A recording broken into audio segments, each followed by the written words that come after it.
बापरे! हळदी-कुंकूचा कार्यक्रम एवढा छान होईल असं वाटलेलंच नव्हतं. चला तर मग बघूयात व्हिडिओमध्ये. नमस्कार, श्री स्वामी समर्थ सर्वांना. तर आज तासगावला जायचं होतं, त्याच्यामुळं खुशी-खुशीने सगळी कामं पटकन आवरून घेतलेली होती.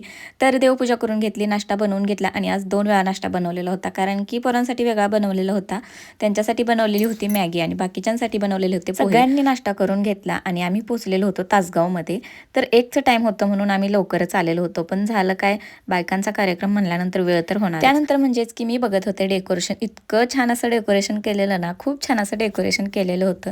आणि मी जर घरी एकटे असते ना, माझ्याच्याने एवढं जमलंच नसतं. सगळ्यांनी मिळून केल्यानंतर सगळ्याच गोष्टी छान होतात. त्यानंतर आम्ही सासूसुनांनी आवरून घेतलेलं होतं आमचं आणि रेडी झालेलो होतो कार्यक्रमासाठी. आणि हे आहेत तासगावच्या तृप्ती मॅडम, खूप छान आहे यांचा स्वभाव. तर इथे झालेली होती आमची कार्यक्रमाला सुरुवात. तर सगळ्याजणी तयार होऊन आलेल्या होत्या आणि सगळ्यांसोबत मी व्हिडिओ घेत होते.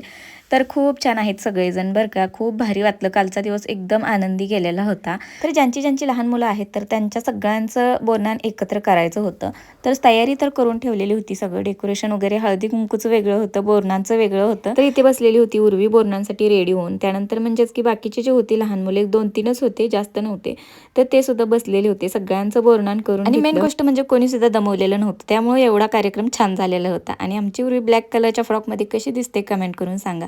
त्यानंतर सगळ्यांनी वाण जे आणलेले होते तर ते आम्ही फोटोसाठी एकदम मांडून व्यवस्थित ठेवले. त्यानंतर मस्त नाश्ता सुद्धा ठेवलेला होता आणि नाश्त्यामध्ये होता ढोकळा, गुलाबजामुन आणि समोसा. तर अशा प्रकारे आमचा हळदी कुंकाचा कार्यक्रम मस्त आम्ही एन्जॉय केलेला होता आणि सगळ्यांसोबत रील्स सुद्धा बनवलेल्या होत्या. चला तर मग आजचा व्हिडिओ कसा वाटला नक्की कमेंट करून सांगा. भेटूया नेक्स्ट व्हिडिओमध्ये. बाय.